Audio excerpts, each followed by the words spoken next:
మన Chiranjeevi vascular and multi speciality hospital దేశంలోనే best vascular and endovascular facilities and all multi speciality care.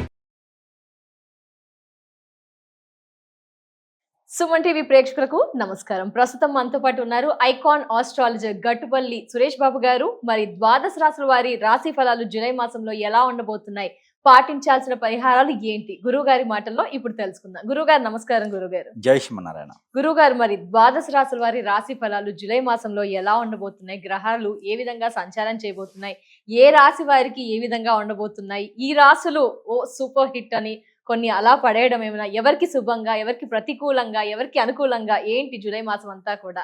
ఒకటండి, మనకి ప్రతి సంవత్సరం కాదు, ప్రతి మాసంలో కాదు, ప్రతిరోజు కూడా ఏదో ఒక గ్రహం అనేది ఎక్కువ దగ్గర మారుతూ ఉంటుంది.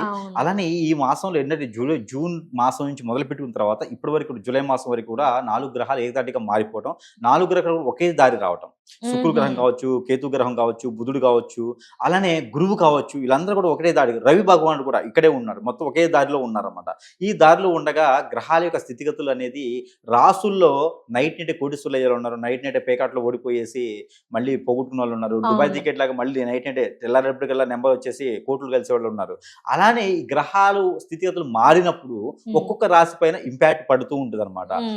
అనుకోని పనులు ఆగిపోవడం కానీ, అనుకోకుండా ఉన్న పనులు జరగడం కానీ జరుగుతూ ఉంటుంది. ఇంపాక్ట్ ఏంటంటే కనుక ఈ జూలై మాసంలో ప్రతి రాశి వారికి చాలా అద్భుతంగానే ఉంటుంది. వారు చేసే ప్రయత్నాన్ని బట్టి గ్రహాలన్నీ కూడా వారికి సానుకూలంగా ఉన్నాయి. ఏదో 1-2 రాసులు తప్పితే 10-11 రాసుల వరకు కూడా చాలా అద్భుతంగానే ఉన్నాయి. వాటి యొక్క ప్రతిఫలాలు కూడా చాలా బాగున్నాయి. మనం ఇచ్చేటువంటి పరిహారాలు కానీ, చేసేటువంటి ప్రెడిక్షన్స్ కానీ, ఇచ్చేటువంటి పరిహారాలు కానీ, వాళ్ళు చేసేటువంటి దాన ధర్మ యజ్ఞ యాగ హోమ తపాచారాలు కానీ, ఇవన్నీ కూడా డబ్బులు ఎక్కువ పెట్టకుండా చిన్న చిన్న పరిహారాల ద్వారా కూడా వారు ఉపశమనం పొందేదానికి ప్రయత్నపూర్వకంగా చేద్దాం. ఇప్పుడు 1 కోటి రూపాయలు పెట్టో, 1,00,000 రూపాయలు పెట్టో ఏదో రాజశ్యామల యాగం చేస్తాం. రాజశ్యామల యాగం చేస్తే వచ్చేది పుణ్యం. మన లోపల ఉన్నటువంటి నెగిటివ్ పోదు. పుణ్యం రావడం వేరు, నెగిటివ్ పోవడం వేరు.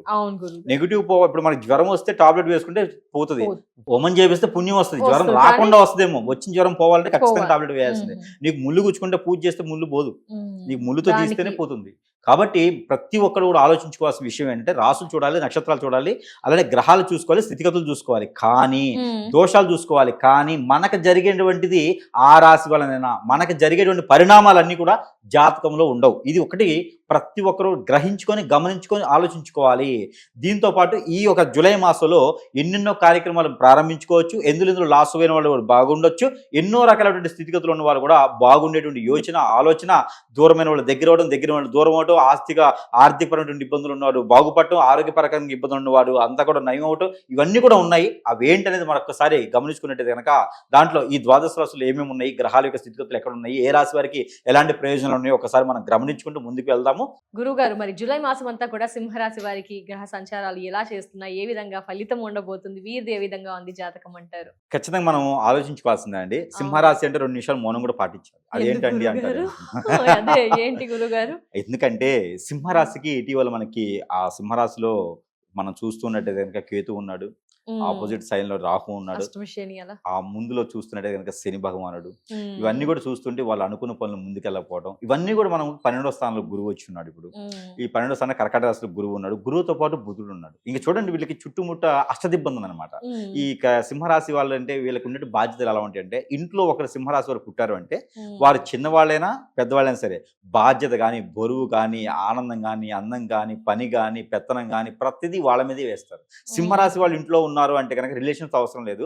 వాళ్ళు ఉన్నారంటే ప్రతి ఒక్కరు కూడా పనిని మర్చిపోతారు, ఇక బాధ్యతని, బంధాన్ని అన్ని మర్చిపోతారు. వాళ్ళు చూసుకుంటారు కదండి అని వదిలేస్తారు అనమాట. ఇంట్లో పెద్దవాళ్ళగా పెత్తనం సాగిస్తారు. అలానే వీళ్ళు బాధ్యతగానే ఉంటారు. ఎవరికి ఎలాంటి వాల్యూ ఇవ్వాలో, ఎవరితో ఎలాంటి పనులు చేయాలో, ఎవరికి ఏం చేయాలో కూడా వాళ్ళకి తెలుసు. ఎవరిని ఏ రంగంలో రాణించాలి, ఎవరిని ఏ స్థానంలో ఉంచాలి, ఎవరిని విదేశాలకు పంపించాలి, ఇక్కడ పెళ్లిళ్ళు చేయాలి, ఎక్కడ ఇల్లు కట్టాలి, ఎక్కడనేది వారికి తెలిసినంత విధంగా అయితే ఎవ్వరు కూడా కుటుంబం సంబంధించినట్టు చేయలేరండి. అంత విధానంగా చేస్తుంటారు వాళ్ళు. సింహం అడవికి రాజు ఎలాలో ఇంటికి సింహరాశి వాళ్ళు రాజు అంటారు. ఖచ్చితంగా అండి. సింహరాశిలో ఉన్నారు అంటే వేరే వాళ్ళకి ఎవరికి ఇంకా అవకాశం కూడా ఉండదండి. వారు చెప్తే వేరే వాళ్ళకి అవకాశం కూడా ఉంటుంది. అంత స్థాయిలో ఉంటారు వాళ్ళు. మంచి వ్యక్తులు, అందరిని ఆదరిస్తుంటారు, ఆదరణ చేస్తూ ఉంటారు. అలానే వాళ్ళందరికీ కూడా ఉపాధి అవకాశాలు కల్పిస్తూ ఉంటారు. ఎంతో మందికి ఉపాధి అవకాశాలు కల్పించారు, ఇండస్ట్రీలు స్థాపించారు, బ్యాంకులు స్థాపిస్తూ ఉంటారు, ఎన్నో రంగాల్లో కూడా రాణిస్తూ ఉంటారు. అలాంటి సింహరాశి వాళ్ళకి గ్రహాల యొక్క అప్పుడప్పుడు కూడా మాట వినవన్నట్టుగానే కానీ వాళ్ళ మంచితనం చూసారా, వారి చాకచక్యం కానీ, మంచితనం కానీ, వారి యొక్క ఆనందం కానీ, వారి యొక్క చేసేటువంటి విధానం కానీ, పద్ధతులు కానీ, ఆ క్రియలు కానీ ఇవన్నీ కూడా వారికి గ్రహాలు కూడా మెదలకుండా ఉంటాయి. అవి ఒక దానాల్లాగా ఎన్ని గ్రహాలు వారి మీద శోధిస్తున్నా, వెంటాడుతున్నా, ఫైట్ చేస్తున్నా కూడా, వారి మీద చెడు దృష్టిన్నా కూడా వారికి ఏమీ కాదు. ఎందుకంటే ధైర్యం ఏంటంటే వారు చెడు చేయరు. వారి ఎదుటి వారికి చెడు చేయాలి తత్వం కానీ, మోసం చేయాలి ఆలోచన కానీ వారికి ఉండదు. అదే వీరిని కాపాడుతుంది. ఖచ్చితంగా కాపాడతాయి. అదొకటి వీరికి పెట్టినటువంటి భిక్ష కాదు, పెట్టినటువంటి వారికి అదృష్టం అని చెప్పొచ్చు. కొంగు బంగారం చేసుకునే అదృష్టం అని చెప్పొచ్చు. అదే రకంగా అలాంటి సింహరాశి వారికి మరోటి, ఆ సింహరాశి వాళ్ళు పెళ్లి చేసుకోవచ్చు. ఇది ఒకటే అదృష్టం అనమాట వాళ్ళలో. ఇప్పుడు వీరికి ఇన్ని రకాలుగా ఉన్నప్పటికీ కూడా పెళ్లి ఒకటి మాత్రము చేసుకోకుండా ఉంటే సరిపోతుంది. అంటే పెళ్లి అయిన వారు కాకుండా ఇప్పుడు ఇటీవల జూలై మాసం ఒకటే కాదండి, ఇక ఈ జూలై నుంచి డిసెంబర్ వరకు కూడా 2020 సంవత్సరంలో పెళ్లి కాని వారు సింహరాశి వారు ఎవరైనా ఉంటే గ్రహరీత్యా కొంచెం దోషాలు ఉన్నాయి కాబట్టి ఈ 6 మాసాలు కూడా పెళ్లి చేసుకోకపోవడం మంచి ఉత్తమం అని చెప్పొచ్చు. 2027 సంవత్సరం ఫిబ్రవరి వరకు కూడా వీళ్ళు పెళ్లి చేసుకోకపోవటమే మంచిది. ఇక తప్పదండి, వయసు అయిపోతుంది, ఇబ్బంది పడిపోతున్నారు, ఖచ్చితంగా చేసుకోవాలంటే కనుక వారికి పరిహారం ఏమిటంటే, రావి చెట్టు వేప చెట్టు కలిసి ఉన్న దగ్గర పెళ్లి చేసుకోవడమా, లేదా కొబ్బరి చెట్టు దగ్గర అరటి చెట్టు దగ్గర పెళ్లి చేసుకోవడం అంటే కొంచెం పరిహారం అయితే వారికి దొరుకుతుంది. అంటే అత్యవసర పరిస్థితి వస్తే మాత్రం ఆ 2 పరిహారాలు చేసుకుంటే జీవితకాలం బాంధవ్యం అనేది ఆ బంధం నిలబడుతూ ఉంటుంది. లేకపోతే మాత్రం కొంచెం 9 ముక్కులనే ఉంటుంది పెళ్లిళ్ళ జీవితం వీరికి. చేసుకోవాల్సి వస్తే ఈ పరిహారం చేస్తే సరిపోతుంది. తప్పదనుకుంటే పోస్ట్పోన్ చేసుకుంటేనే బెటర్ అంటారు. మంచిది. ఎందుకంటే ఈ సమయంలో వీళ్ళు ఎక్కడైతే కోల్పోయినటువంటి వనరులు ఉన్నాయో, ఎక్కడైతే దూరమైనటువంటి వనరులు ఉన్నాయో, ఎక్కడైతే ఆశపడి కొనుక్కోవాలనుకుంటే ఇల్లు కావచ్చు, వాకిలు కావచ్చు, కారు కావచ్చు, బంగ్లా కావచ్చు, ఇవన్నీ కూడా సగపాలంగా ఆగిపోయి ఉంటాయి వీళ్ళకి సంవత్సరం పాటు నుంచి. అవన్నీ కూడా ఈ మాసంలో సాధించుకునే దానికి ప్రయత్నం చేస్తే, పరిగెత్తుతూ ఉంటే ఖచ్చితంగా ఆగస్టు లోపు, సెప్టెంబర్ లోపు అయినా సరే వాటికి సమకూరేటువంటి వనరులు ఉన్నాయి వీరికి. ఈ సమయంలో పెళ్ళిళ్ళని పేరెంటాలని చెప్పి వెళ్ళారనుకోండి, ఇది పోతుంది కదా. అందుకని కెరియర్ మీద ఇంపార్టెంట్ కాబట్టి కెరియర్ మీద దృష్టి సారిస్తే సింహరాశి వాళ్ళకి ఖచ్చితంగా కెరియర్ నిలదొక్కునేదానికి బాగుంటుంది. విదేశాలకు వెళ్ళడానికి కూడా చాలా అనుకూలంగా ఉంది. అక్టోబర్ 31 తర్వాత విదేశాలకు కూడా వెళ్తారు. ఇది జూలై 17 తారీఖు ప్రయత్నం చేస్తే అక్టోబర్ 31 తర్వాత విదేశాలకు కూడా వెళ్ళేటువంటి అవకాశం ఉంటుంది. జాబుల్లో వెసులుబాటు కానీ, కొత్త రకమైన జాబులు రావడం, నిరుద్యోగులకు జాబులు రావడం కూడా అవకాశం ఉంది. అదే పెళ్లి మీద జాస్తి పెడితే ఇవన్నీ ఉండవు. కాబట్టి ఇవన్నీ కూడా చేసుకుంటూ ఉంటే పెళ్లి అనేది ఎప్పుడైనా అవుతుంది. కాబట్టి ఇక తప్పదు, అన్ని రకాలు నేను సెటిల్ అయిపోయినా అంటే, నేను సిట్ వేసి కూర్చున్నాను, నాకు ఇంకే ఇబ్బంది లేదు, నాకు ఒక ప్లాట్ఫామ్ ఉంది, నాకు చెప్పుకున్న దాని పేరు ప్రఖ్యాతి ఉందంటే ఇంకప్పుడు పెళ్లి చేసుకునే దానికైతే ఈ పరిహారం చేసుకుంటే సరిపోతుంది. అందులో సింహరాశి వాళ్ళకి ఉపాధి అవకాశాలు వీరు ఒక్కడే తినరండి. వాడి దగ్గర రూపాయి ఉందంటే 10 మందికి ఎలా పెట్టాలి, వారికి ఎలా ఉపాధి కల్పించాలని చూస్తూ ఉంటారు. అలాంటి వారు కాబట్టి వారు ఏదైనా మంచి తరుణంలో మంచి రంగంలో ఉంటే కూడా చాలా బాగుంటుంది. అలానే బ్యాంకింగ్ రంగాలు కానీ, ఏదైనా నిరుద్యోగులు అయితే బ్యాంకింగ్ రంగాల్లో ప్రయత్నం చేయొచ్చు, ఇన్సూరెన్స్ వాటిలో ప్రయత్నం చేయొచ్చు, అలానే మ్యూచువల్స్ షేర్స్ వాటిలో ప్రయత్నం చేయొచ్చు. మార్కెటింగ్ రంగాలు, అలానే ఎంఎన్సీస్ కంపెనీస్, ఇలాంటి వాటిలో మార్కెటింగ్ రంగాలు కానీ ప్రయత్నం చేస్తే ఖచ్చితంగా వీరు నేతృత్వం అంటే వీరి యొక్క ఆలోచన విధానంగా మార్కెట్ రంగాల్లో ప్రయత్నం చేస్తే ఖచ్చితంగా వీళ్ళు రాణించేలా ఉన్నారు. ఎక్స్పోర్ట్ ఇంపోర్ట్ వాటిలో కూడా వీరు కొరియర్ సెంటర్స్ ఇలాంటి వాటిని కూడా స్థాపించుకుంటే కనుక వాటిలో వీళ్ళు రాణించేలా కనిపిస్తున్నారు. గురువు కావచ్చు, బుధుడు కావచ్చు, శుక్రుడు కావచ్చు, వీరికి మంచి చేసే గ్రహాలే. కానీ 12వ స్థానం స్వస్థానంలో ఉండడం వల్ల వారి మీద శుభదృష్టి అనేది కొంచెం తగ్గుతూ ఉంది. దానికి తగ్గటువంటి పరిహారం చేసుకుంటూ ఉండాలి. ఆ పరిహార నిమిత్తంగా ఏంటంటే కనుక ఉదయించే సూర్యుడికి నీళ్లు ఆర్జనివ్వాలి. అది ఏంటంటే కనుక మిరియాలు, బ్లాక్ పెప్పర్ సీడ్, ఇవి ఒక చేతిలో 7 పెట్టుకోవాలి. ఈ కుడి చేతిలో 7 పెట్టుకొని రాగి చెమ్ము కానీ, గ్లాస్ కానీ, పాత్ర కానీ తీసుకొని నీళ్లు తీసుకొని ఉదయించే సూర్యుడికి నీళ్లు ఇలా ఆర్జనివ్వాలి. ఆ 7 మిరియాలు కూడా కిందకి జారేలాగా ఆర్జనిస్తూ ఉండాలి. ఇలాగా ప్రతిరోజు చేసుకోవచ్చు. మాసం మొత్తం కూడా ఎవ్రీ డే కూడా చేసుకోవచ్చు. వీరు స్త్రీ పిల్లలు, చిన్న పిల్లలు, పెద్ద పిల్లలు, స్త్రీలు, పురుషులు ఎవరైనా చేసుకోవచ్చు. బయటికి వెళ్ళే ముందు కనుక ఆర్జనించుకొని చేసుకోవచ్చు. అలానే బయటికి వెళ్ళేటప్పుడు ఒక 3 మిరియాలు లోపల తినేసి 3 మిరియాలు తల చుట్టూ తిప్పేసుకొని వెనక్కి వేసేసుకుని వెళ్ళిపోవాలి. వీళ్ళు అనుకున్న పనులు అవుతాయి.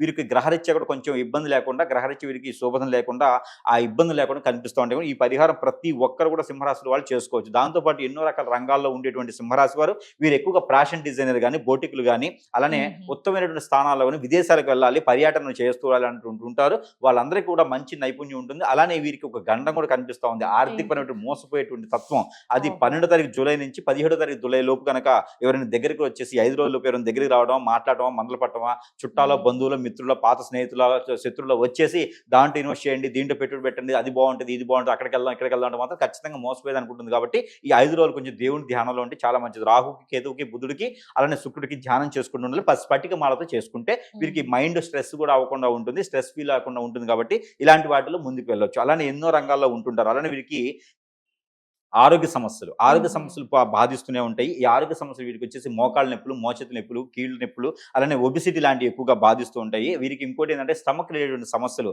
యూట్రస్ ప్రాబ్లం కానీ మజిల్స్ పెయిన్ కానీ వచ్చే ఆలోచన ఉంటుంది. కాబట్టి దాని దగ్గర ప్రికాషన్స్ అయితే మాత్రం ఖచ్చితంగా వీరు తీసుకుంటున్నారు. ప్రతినిత్యం కూడా ధనియాల పౌడరు, ధనియాలు, జీలకర్ర, వాము ఈ 3 కూడా కలగలుపుకుని ఆ పౌడర్ని ప్రతినిత్యం కూడా 1 టీ స్పూన్ తింటూ ఉంటే కనుక ఖచ్చితంగా వాటికి సంబంధించిన పరిహారం అయితే కొంతమేర వీరు తగ్గుతూ ఉంటుంది. ఇక దేవుని అనుగ్రహం వీరికి కావాలి. దేవుడి అనుగ్రహం కన్నా ముందు వీరికి కలిసి వచ్చే రంగు ఏంటంటే కనుక టమాటో రంగు, రెడ్ కలర్, ఆరెంజ్ కలర్ ఈ 3 కలర్స్ కూడా వీరికి అద్భుతం కలిసి వస్తుంది. వీరికి కలిసి వచ్చే నెంబర్ అయితే కనుక 7 and 5 2 నెంబర్లు వీరికి అద్భుతం కలిసి వస్తుంది. ఆదివారం, మంగళవారం 2 వారాలు కూడా వీరికి బాగుంటాయి.